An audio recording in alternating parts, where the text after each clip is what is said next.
Wait a minute, I hear something. Dr. Movie! Dr. Movie! Blueberry News! Dr. Movie! Dr. Movie! Yeah!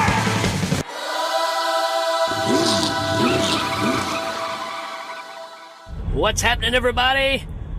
It's Rick again from Dr. Movie with another episode of a movie I kind of skipped over when it originally came out. 1988, my high school graduation year. And I remember this movie coming out. A lot of the guys were kind of hip on it because, you know, football dreams and all that kind of stuff. I really kind of passed this one over. And first time I saw it was only, I don't know, a couple of years ago. And I can tell you why. This is how closed-minded I was, or can be. I can still be this way. As you know, this movie stars Anthony Michael Hall. And my problem was, I just couldn't buy him being a jock. Because everything else I'd seen him in, I'd already stereotyped him, right? Into the nerd, you know, Weird Science, Breakfast Club, 16 Candles. That's my Anthony Michael Hall, not Michael Anthony. Michael Anthony is a bass player for Van Halen. But, Van Halen! I'm going to talk about some movies here. Diamond Dave. Anyways, back to the idea here. Yeah, it was hard for me to accept him playing this kind of role. I guess I just couldn't buy it at the time. And, you know, it's kind of the same way we probably all felt when we found out they were making a Batman movie and Michael Keaton, whose biggest roles at that point was Mr. Mom and Beetlejuice, was going to play Batman. And lo and behold, you know, secretly, he's still the best Batman. But, yeah, I mean, that was kind of the problem I had with this movie back in the day.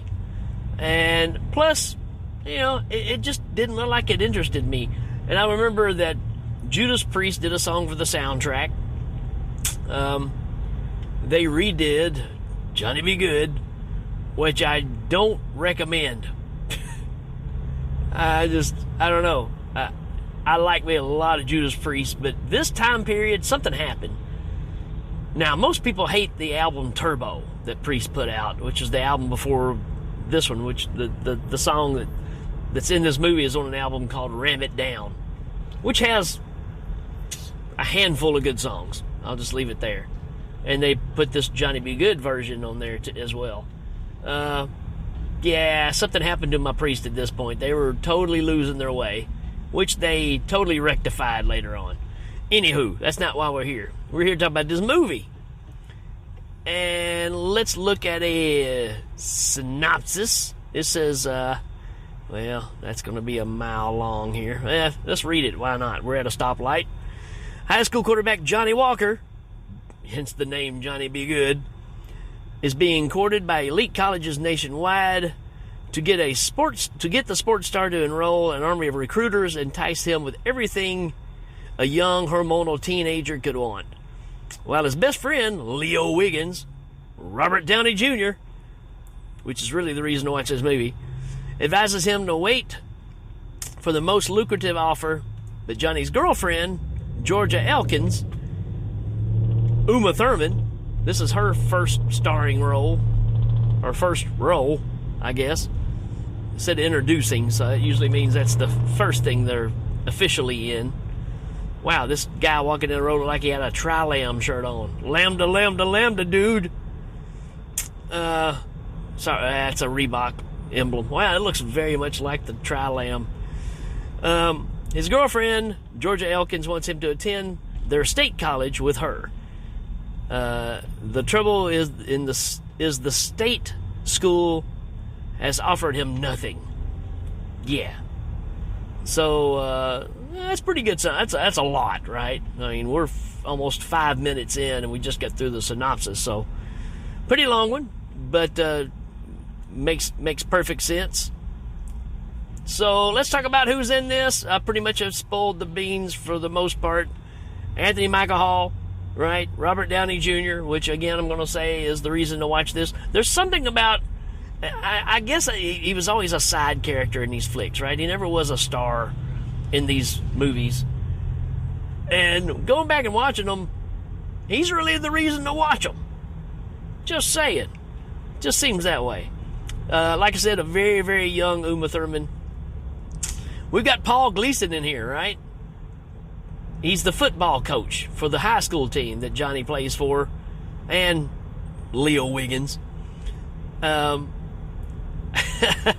course, you know, he's the principal for detention in Breakfast Club, so you kind of know what you're getting there. He's kind of still the same character. And he lives with Jennifer Tilly. Yeah. So, good for him. But he is like football coach, but his house and everything. I mean, obviously he's not making a lot of money because he's coaching a high school team. He's driving a Pacer. He's got a late 50s model house that's all interior decorated like it's the 60s. And he's just kind of coasting, right? He loves football. That's the big thing, right? We got Steve James in this. Steve James is in a lot of stuff. He ends up being the coach at the state university that Uma Thurman's wanting him to go to. And he plays a great role in this. Who else we got that's worth talking about? We got Robert Downey Sr. in this. How about that? You don't see that happening very often. Howard Cosell pops in, does a couple of things where he's Howard Cosell. That's it for the most part. There's some familiar faces you're going to see in and out of this thing, but nothing that just really swings for the fences. That's a wrong sport, I'm sorry. Kicks a field goal. From people across the pond, we kick field goals in football. Well, y'all kick field goals too, it's just on the ground. Anywho, just stating a fact here. Let's talk about this one. So, starts off, there's a football game going on, and it's showing off the athletic abilities of Johnny, you know. And all these recruiters are there watching him play, taking notes.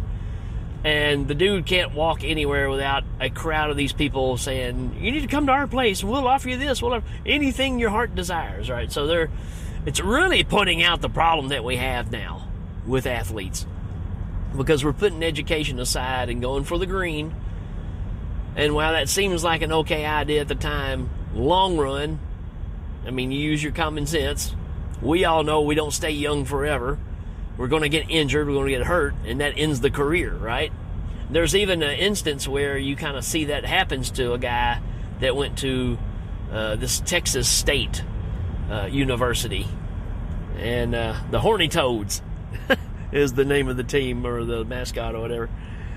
And so Johnny gets all these offers. He does fly out to Texas. They come pick him up in a Learjet, take him to this big fiesta they're having in his honor. They got 4 or 5 other recruits that are there too, but everybody's looking at Johnny Walker. And the guy that comes and gets him, the scout, introduces him to his wife, and his wife has the hots for Johnny, and she ends up sneaking away with him and taking him out on a football field. And she's trying to make the moves on him right there on the football field, but it's like got this huge star platform that has lights underneath it.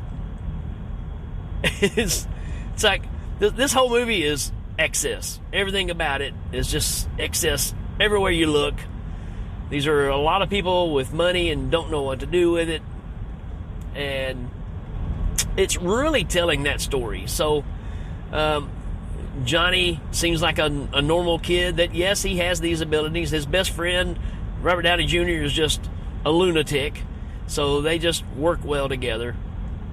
They play sports together and all that stuff.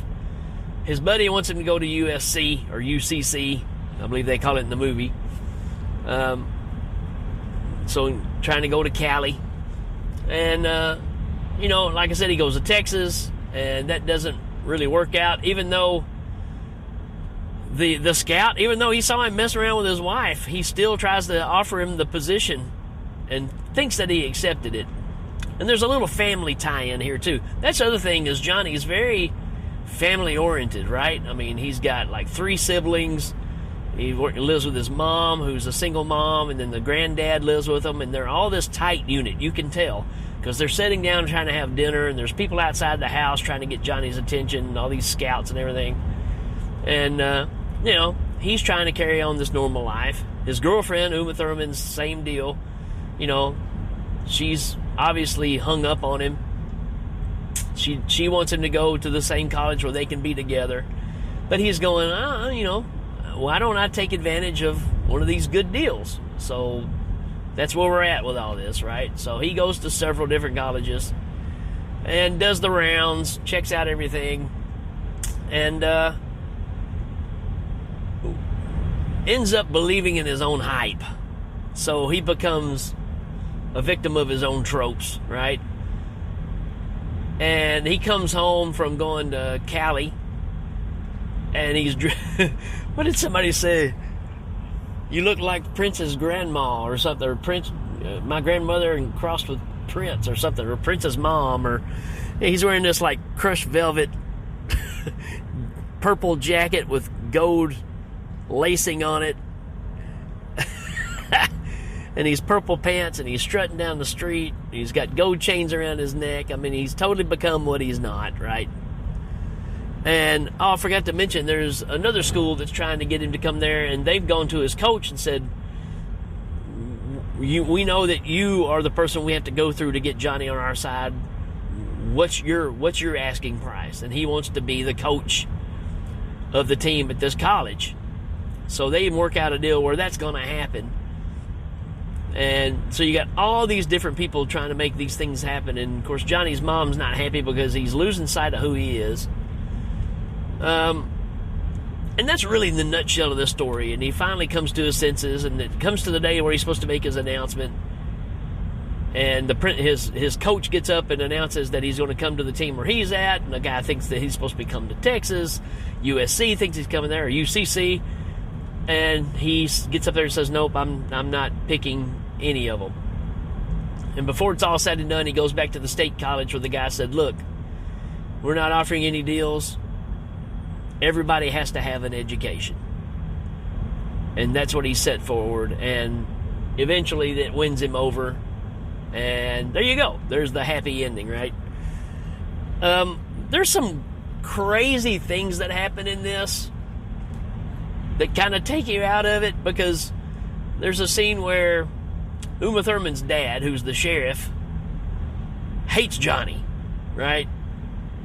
And it's kind of funny at times, because he'll be sitting in the squad car and he'll see them together, and he'll like go to touch her, and he'll like, get your hands off my daughter, Johnny, on the intercom or the loudspeaker. So these things are kind of funny when it's happening. And then there's this strange thing that happens where the dad catches Johnny in the front yard, him and Orville. Is it Orville? Leo. Sorry. I don't know where I got Orville. Robert Downey Jr. And they said, we're going to settle this right here, right now. Oh, yeah? How's that? In a game of football. So somehow they're going to work out their differences by playing a football game against each other. And it's ridiculous, because he's got 2 other cops there that are wearing motorcycle helmets. And, I mean, it's just kind of ridiculous. Fun, yes, but it's very ridiculous. And it just kind of makes you, right? But for the most part, this isn't a terrible movie. Oh, I forgot to mention that this movie is directed by, where is he at? Where did he go?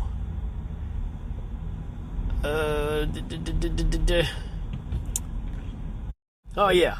Bud Smith. Pretty bland name.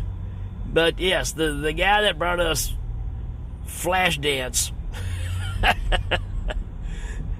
brings us Johnny Be Good. And you kind of get lost in it, right? Because you kind of feel like it's a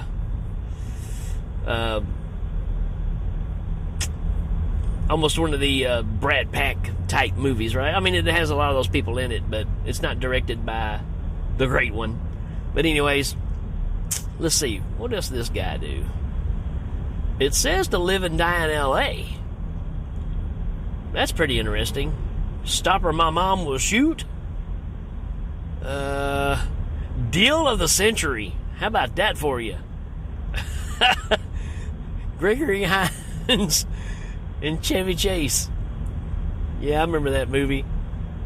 What else do we think here? Looks like he did some Driftwood stuff. So anyways, that's kind of it. I don't know that he directed Flashdance. I know he was involved. But yeah.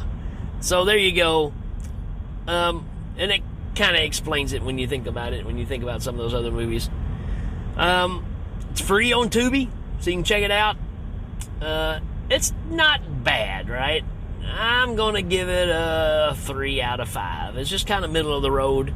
This is the second time I watched it, so apparently it wasn't too bad, right? And, I don't know. Give it a shot. It's 80s. It's about, people clamoring all over this guy and blowing his head up, and he has to come back to reality. It's one of those stories, right? So there you go, folks. That's my review of Johnny Be Good, and you be good. And we will check you later. Dr. Luby!